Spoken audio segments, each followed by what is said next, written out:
Hey everybody, mel0n here. Welcome back to another episode of the mel0n Review. Today we are joined by Garbage, who decided to hop in on this recording session. Today we are going to be finishing up part 2 of my review of the VANCER Thrash. Now this is the second mouse that VANCER released along with the Groove, and much like the Groove, a lot of people didn't really like the Thrash when I saw. A lot of people just kind of had like a negative look on that mouse overall, but I actually found the Thrash to be quite a unique and an actually surprisingly good mouse. It's definitely a little quirky, very much like the Groove was, but it is still a surprisingly decent mouse. So today we're going to do a deep dive into the Thrash and talk all about what VANCER did right with this mouse and what VANCER could be doing a little better. Now before we get into it, I did want to say a big thank you to VANCER, who was kind of sent over the Thrash for review. Thank you very much to them. As always, regardless of a free, discounted unit or an affiliation with a brand, reviews here on the channel will always be completely unbiased. And as always, I will have timestamps down in the video description, and this video will be fully subtitled. Alright, now with all that out of the way, let's go ahead and get right into it. Let's first talk about how the Thrash performed in game. Alrighty, let's talk about performance. Now, oddly enough, one thing that is very unique about the Thrash compared to the Groove is that the Thrash actually has a lower sensor position than a lot of other mice of this size and shape.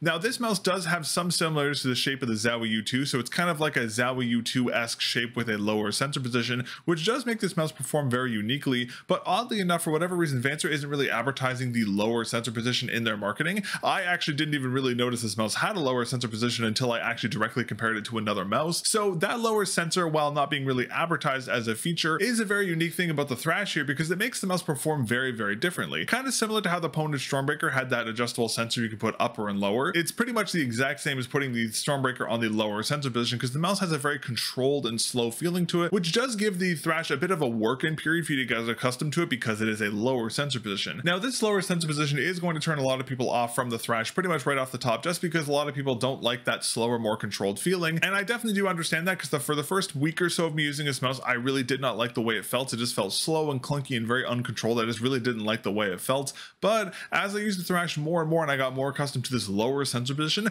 I started to really understand what VANCER was doing with this mouse, because it turns out this lower sensor position is actually really, really awesome and performs really well. It's definitely, again, very unique as opposed to like a stock standard position, but it actually does perform very, very well. Now, of course, because it does have a lower sensor position, this mouse is definitely well suited for more static oriented games, so static and flicking is going to be the best kind of feeling on this one. You can use it for tracking tasks. I did play a lot of Splitgate and Diabolical Rogue with the Thrash, and it did feel okay overall, but it definitely leans itself more towards the tac FPS kind of genre of it. Same vein as what I talked about when I talked about the Stormbreaker, where the lower sensor position felt better for more slow, more static oriented games. That is the exact same situation here on the Thrash. On top of the lower sensor position and the uniqueness to the performance of that, the actual performance of the mouse itself is very solid. The wireless tech is very good. The high polling rate implementation is also really good, and just like the Groove, the Thrash also just have that little HUD dongle, which I really like, because it is a really, really cool, unique feature that I find myself missing on a lot of other mice. So overall, the Thrash actually really surprised me. Again, there was definitely a working period to get accustomed to this lower sensor, but the mouse actually feels really, really solid once you get accustomed to it. And personally speaking, I think the Thrash is significantly better than the Groove for a variety of reasons. Now, one of the reasons why the Thrash, in my opinion, is so much better than the Groove is the shape. And now, as I mentioned before, this is kind of a Zowie U2-esque inspired shape, but there are some differences. So let's dive into the shape and talk about that a little more next. Now, the Thrash is a symmetrical mouse. It is measuring 123 millimeters long, 62.3 millimeters wide, and 39.8 millimeters tall. Now, as I mentioned before, the Thrash's shape is very reminiscent of the Zowie U2, but there are some pretty big differentiating factors as I mentioned before, so let's talk about that first. First off, if you look top down at the Thrash compared to the U2, you can see that the Thrash's shell is much wider than compared to the Zowie U2's rounded kind of hourglass-like shell. But unlike the Zowie U2, the right side of the Thrash's shell is significantly deeper than the left side. It's kind of the inverse of the U2, where the left side was deeper than the right. The rear of the Thrash also flares out slightly more to the right side of the mouse than it does on the Zowie U2. Another similarity between the Thrash and the U2 is that, very much like the Zowie U2 sides that were very inwardly tilted, the sides of the Thrash are also very inwardly tilted, maybe even more so than the Zowie U2 sides. Now, these inwardly tilted sides were a very big issue in the Zowie U2, because how I had to grip that mouse, or at least with my hand size, my grip was more dependent on my fingers making contact with the side of the shell than it was on palm contact and like thenar and hyperthenar contact.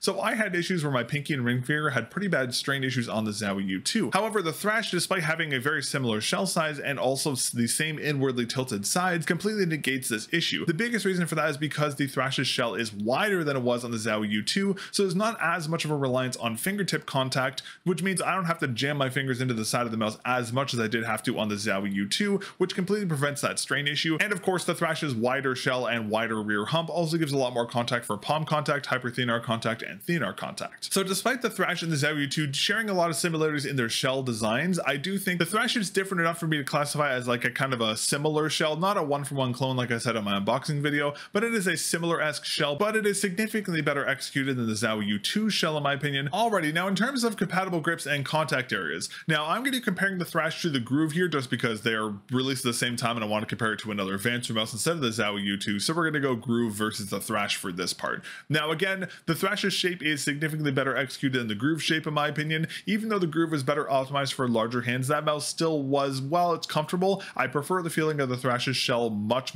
more, so it's going to be a lot more compatible with different hand sizes and different grip styles than we saw on the Groove. Now for my hand size is 7.5 by 5 inch hands with a claw grip, the Thrash feels very comfortable. The contact areas primarily feels like a 50-50 split between my mid palm and my hypothenar with a slight reliance on thenar contact. This is mainly due to the more exaggerated flare-outs towards the rear of the shell. From my testing, I found that the Thrash's shell was best used for claw grip. You can get away with a palm grip or a fingertip grip with some situations, but claw felt the best overall. So in terms of compatible hand sizes and compatible grips, I will say for small hands, it's going to be best for palm, maybe claw grip. You have small to medium sized hands. For medium sized hands, palm claw is going to be the go-to. Again, claw is going to be the most comfortable. And for large hands, it will be compatible with palm, claw, and fingertip. Now, fingertip grip is a weird one here in the Thrash because the hourglass shape of the mouse terminates in the middle of the mouse, but the sensor is of course lower, as I mentioned before. When you're doing a fingertip grip on this mouse, your hands naturally are guided to the middle of the mouse, but not where the middle of the sensor is. So it's a little weird for fingertip grip. It is still usable, but claw grip is still going to be the optimized use case in my opinion. That's what it felt the most comfortable with over all of my testing. Now, of course, comparing it to the Groove, the Thrash, even though it is a smaller mouse, is actually more comfortable for my hand size. Again, I like the Groove, but I do like the feeling of claw grip on the Thrash more than I did on the Groove.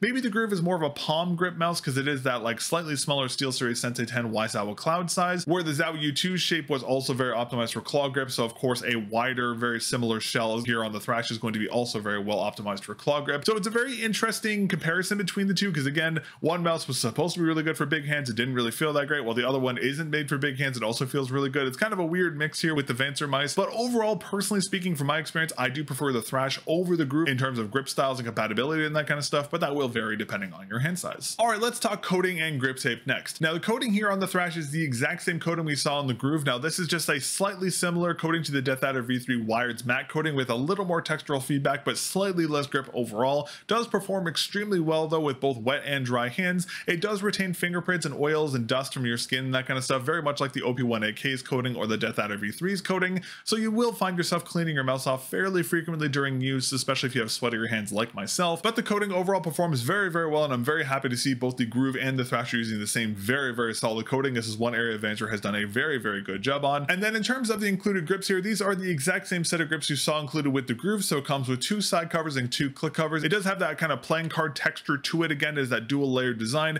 It does have a lot of texture that you can grip onto. The grips do perform pretty well overall, but the stock coating on the mouse was so good, I didn't really find myself using the grip tape that much just because it wasn't really needed, but it's nice to see included. Again, it's not going to be as good as like aftermarkets like an X-Ray Pad Geckos or Cicada Wing 2.0s, but for included grips, they are very solid. All right, now let's talk about build quality and QC. Now, this is one area where the Thrash does have some shortfalls as opposed to the Groove, which had pretty good QC overall. The Thrash is definitely a little different. Now, the biggest thing you're going to notice here with the Thrash is that this mouse is a very creaky mouse, particularly along the sides of the mouse where the top shell meets the base. If you press in from the sides, there is a lot of creaking on that area. Now, I will say the creakiness is not that big of a deal, personally speaking. I feel like a lot of people were over exaggerating the creakiness of this mouse because even though I have a very kind of death grip claw grip, my mouse didn't creak at all during use. The only time this mouse creaks is if I put an exorbitant amount of pressure on the sides of the mouse. So while the Thrash does have some creakiness, it's not nearly as apparent as a lot of other people said it is, at least on my unit. Now, I have done some looking around. I have looked at a lot of other people's units, and every single example I see people taking their mouse and putting direct pressure on the sides like this. I haven't seen anyone show any creaking when just holding the mouse normally. So again, I have a feel like a lot of people are over exaggerating the creakiness issues on this unit. On top of that, VANCER has already patched this on the second batch of the Thrash. So the second batch units aren't going to have this creakiness issue either, which is great to see. So while it is a bit of an issue on the first batch units, it's not nearly as bad as people are saying it is, at least from my experience. And if you end up getting a Thrash and it's one of these second batch units, it's going to have this issue completely patched. So while some version does have a little bit of creakiness, it's not nearly that big of a deal. Now, in terms of QC, aside from the creakiness issues, my unit is perfectly QC'd. I have no issues in my unit. Both the internal and external construction is very solid. There's no issues with any kind of the buttons. Overall, it is a very well QC'd unit, aside from the weird issue with the creakiness, but again, that is now patched on the second batch units of the Thrash. All right, now in terms of weight and balancing. Now, as I mentioned in my unboxing video, the Thrash and the Groove were advertised as coming in at around 47 plus minus 2 grams, where in actuality, the Thrash actually weighs in more around the 50.33 gram range with the stock skates installed. Now, this is unfortunately well above the advertised 47 plus minus 2 gram ratio, which is a bit of an issue for me because, again, I really hate when companies don't accurately advertise the weight of their product. I would really like to see VANCER update the marketing for both the Thrash and the Groove to better reflect the true weight of the product. Now, in actuality, the 50.33 gram weight is perfectly fine for the Thrash. I have no problems with the weight. I just don't like that it's been advertised as something else, which is a bit of an issue, but 50.33 grams is well within that 45 to 55 gram golden ratio of weight in my opinion, so I have no problems with the weight there. I just wish it was better advertised. All right, now in terms of weight balancing, this is one area where the Thrash is very unique. Now, it turns out despite the lower sensor position, the Thrash is pretty much weight balanced just like every other mouse on the market, which means it's going to be centrally weight balanced. However, this is kind of an issue here because commonly on a lot of mice, it's centrally weight balanced so it matches the position of the sensor because that's where you want the kind of anchor of your movements to be. However, here, the Thrash is centrally positioned, but the sensor is lower in the shell, which makes this mouse feel kind of odd, not necessarily in a bad way, but it definitely does kind of lean into that work-in period that you kind of have to go through with the Thrash here. Now, this is one area I would like to see VANCER potentially maybe experiment with because I feel like a lower balancing point meeting the lower sensor position would feel much better just because it feels kind of weird when you're moving the mouse around because it's not balanced where the sensor is, and it's really hard to explain, but it just feels off. I feel like if it was balanced more towards the sensor position, it would feel a lot better, or the weight was a little more towards the back of the mouse would feel a lot better overall. And of course, this is kind of a nitpick here because again, this is a lower sensor position and not a lot of mice really have a lower sensor position. So again, I'm very much nitpicking here, but it would be nice to see VANCER experiment with a lower balancing point because I do think a lower balancing point more attuned to the sensor position would make the Thrash feel significantly better. Alrighty, let's talk about the main clicks next. Now, the main clicks here on the Thrash are these wide semi-concave clicks. There is an ever so slight indentation to guide your fingers toward the center of the clicks, but it is very slight. The clicks are using the same coating as the rest of the shell, which is wonderful to see. I'll give you a little sound test here.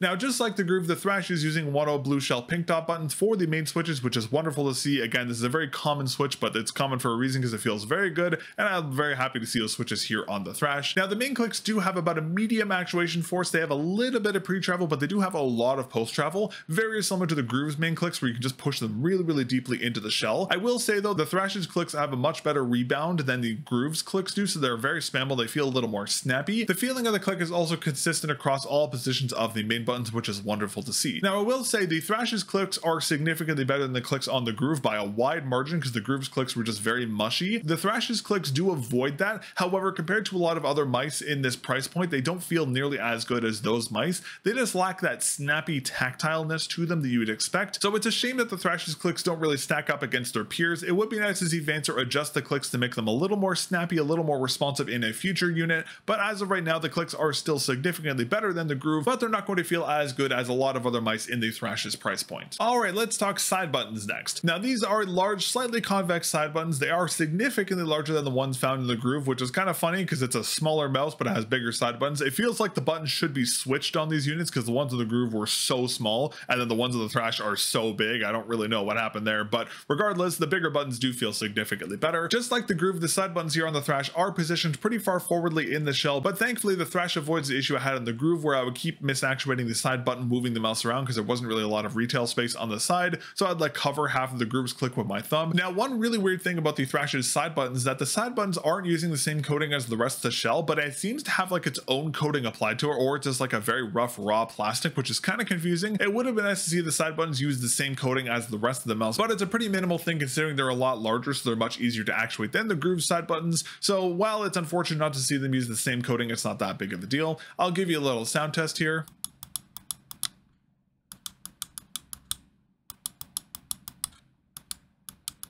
Now, in terms of what the Thrash is using on the inside, unlike the Groove, which is using the 1.0 white dot switches, the Thrash is actually using Kale white dot switches. Now, these are a very light switch. I would probably say half the actuation force of the main clicks. Little to no pre-travel and little to no post-travel. They have a very good rebound and they're very spammable. Now, the side button anchoring is overall solid, but the back side button feels rather odd, where when you actuate it, it sinks very deeply into the shell. It's nothing that's going to impact performance, but it's a little weird in terms of actuating force because if you click towards the back of the rear side button, it feels like a much much higher actuation switch, where if you click to the front, it feels a lot shorter. So it's a little weird in terms of side button implementation. It would be nice to see this button maybe curved a little bit so it didn't stick out from the shell as much, but realistically speaking, it's not going to impact your performance in any way, shape, or form. It just feels a little odd sometimes. But overall, the side button implementation here on the Thrash is very, very solid, significantly better than the side button implementation on the Groove. Alrighty, let's talk about the scroll wheel next. Now, this is one area I had a lot of concerns about because the scroll wheel implementation on the Groove was very, very poor, and I was worried we were going to have the same issue here on the Thrash, but it turns out the implementation here on the Thrash is significantly better. Now, from an appearance standpoint, the scroll wheel looks the same as the one on the Groove. It has the same rubber sine wave-like texture to it. It is a flat wheel and is very grippy and easy to actuate. Now, the biggest difference between the Thrash and the Groove is going to be the encoder, where the Groove is using a TTC 11mm encoder, but the Thrash is using a TTC 12mm encoder. Now, this may not seem like that big of a deal, but it actually has a huge difference because the 12mm encoder has significantly more pronounced scroll points than the 11mm encoder, which means that the Thrash does not have that issue the Groove had, where because of these very low scroll points, it was very easy to misactuate the wheel. If you were clicking the scroll wheel click in, the scrolling force on the Thrash is still pretty light, very much like it was on the Groove, but these much more pronounced scroll points save it from having the same issue that the Groove did. So that is wonderful to see here on the Thrash. Now, in terms of the scroll wheel click on the Thrash, it is using a pillar switch. I believe this is a Kale pillar switch, but I wasn't able to find out exactly what it was because there's no identifying markers on it, unfortunately. But overall, the scroll wheel implementation on the Thrash feels very, very solid, significantly better implemented than it was over on the Groove. Alrighty, let's talk sensor, MCU, and high polling rate implementation. Now, just like the Groove, the Thrash is using the same bread and butter combo of a Pixar 3395 DMT6QU, which is a stock sensor implementation with a stock DPI of 26,000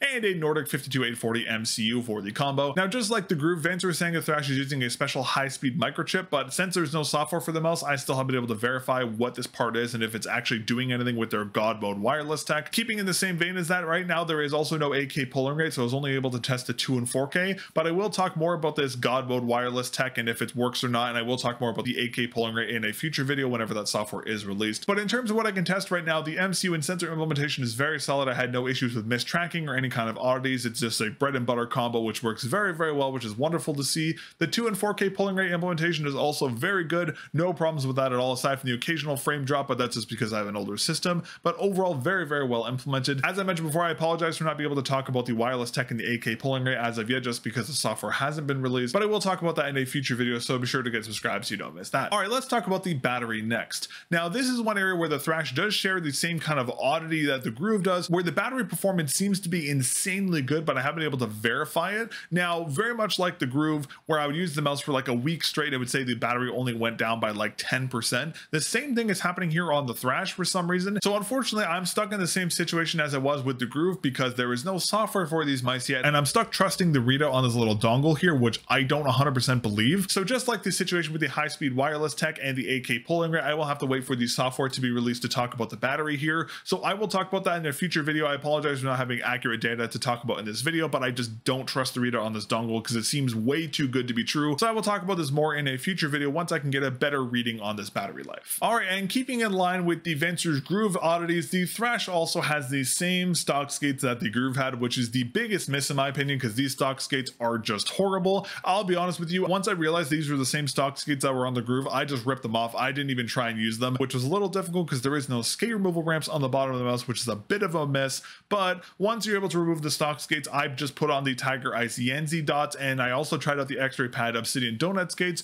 Both of those felt a million times better than the stock skates. So I'm going to be saying the exact same thing I said about the Groove stock skates here with the Thrash. Please get rid of these. They are the worst stock skates I've ever felt on a mouse. I've seen Chinese budget mice that are like $20 USD with better stock skates than these. I really hope VANCER switches to another skate providers for future batches just because the ones here on the Groove and the Thrash are horrible. All right, and lastly, I wanted to talk about repairability. Now, this is one area where the Thrash differs itself heavily from the Groove, but I'll talk about that in a second. Now, I will say the Thrash does have the same extra set of base screws that the Groove did, so it does have 4 total instead of the standard 2, which means you will need to remove both the bottom and top set of the skates to access the inside of the unit. unit, but considering the stock skates kind of suck, that's not that big of a deal. But just like I said when I talked about the groove, it helps the unit feel a lot more rigid and more durable overall, which I really like to see. Now, where the Thrash really differentiated itself from the groove is in terms of its internal construction. Now, for those who watch my review of the groove or my teardown of the groove, you'll know that mouse is pretty difficult to reassemble. It's easy to take apart. It's very, very hard to put back together because of that force connector for the ribbon cable. It was just a nightmare to try and put back together. Thankfully though, the Thrash is like completely different. It's not even close to the internal design of the groove, so much so where I almost think that these are made in two totally different factories, because like the design of the groove is a polar opposite to the Thrash, which is very strange. So I'm not sure if VANCER is like splitting up their manufacturing between two factories. I'm not sure what the deal is, but if there is a different factory doing the Thrash, they did a significantly better job. This mouse on the inside kind of has a cage-like design, very similar to the one we saw in the Sprime PM1. It is very easy to open the mouse, very easy to service the mouse, which is a wonderful thing to see. Overall, it is just a significantly more repairable mouse than the groove, which is wonderful to see. So overall, no complaints in terms of repairability. It is a very, very easy to service mouse. And as always, with all the mouse reviews I do on the channel, I will be doing a teardown for the Thrash. So if you want to see how different the internal construction is compared to the groove, be sure to get subscribed because I will have a teardown video for the Thrash out in a couple days. Alrighty, well, in terms of final thoughts, I'm actually very, very impressed with the Thrash. It is actually a very, very good mouse. It definitely has its quirks, very similar to the groove does, but the overall execution of the mouse is much better here on the Thrash. Again, as I mentioned before, it kind of feels like these were made in two totally different factories because they're two totally different mice. Even though they're released at the same time, they are very, very different. Realistically speaking, the only problem I have with this mouse is the stock skates. I would say the creaking, but the creaking issue has already been patched on the newer units, so that's not even that big of a problem. The stock skates are my biggest problem because they just suck, as I mentioned before, but realistically speaking, aside from that, I really do like the Thrash. However, this is where the Thrash gets kind of weird for me because VANCER isn't really advertising his mouse as having a lower sensor position, and I didn't even notice I had a lower sensor position until I actually got it in my hand. And that is one area where I feel like it's going to be a bit of an Achilles heel for this mouse. And while personally speaking, I love the bottom sensor position once I got accustomed to it, of course, I feel like this lower sensor position is going to turn a lot of people away from this mouse because there's a lot of quirks with a lower sensor position mouse that aren't on a lot of like standard positioned mice. I almost kind of wonder if for some reason VANCER decided to last minute lower the sensor position because again, the unit is balanced for a central sensor position, but it's lower. I do think that overall a central sensor position would make this mouse feel better overall just because again, the lower one does have some uniqueness to it. That would be something nice to see VANCER do in the future, maybe release a new version of the Thrash with a central sensor position. It'd be much easier for me to recommend if it had that just because a lot of people are going to be more accustomed to that sensor position. If you're willing to go through the process of getting accustomed to it, it's worth it, but a lot of people aren't going to make that choice. So while I personally will recommend the Thrash, I do genuinely think it is a very, very good mouse. It's significantly better than the groove in pretty much every way. I really, really do like this mouse. Just know this mouse has a lower sensor position, which is going to have some uniqueness and it's going to take some time to get accustomed to that. Just be sure to get yourself an extra set of third-party skates. You don't have to deal with these terrible, terrible stock skates. But that is going to be everything for today's episode of the mel0n review. Thank you very much for watching. As always, I greatly appreciate it. Thank you very much to VANCER was kind enough to send out the groove and the Thrash review. I greatly appreciate it. And as I mentioned earlier, I will have a full teardown of the Thrash coming out in a couple days after this video goes live. So if you'd like to see how the Thrash is built on the inside, be sure to get subscribed so you don't miss that. But thank you again for watching. If you'd like to support what I'm doing here on the channel, you can become a member here on YouTube. It is the best way to directly support the channel, and you get to directly support what I'm doing here with my reviews and the teardown project. You can also support the channel by using my affiliate links over at Lethal Gaming Gear, Mech Keys, TJ Exclusives, Raven Mouse Pads, and a couple other places to help support the channel that way. But that's everything for today. Thank you very much for watching, and I will catch you guys in the next episode of the mel0n review. Peace.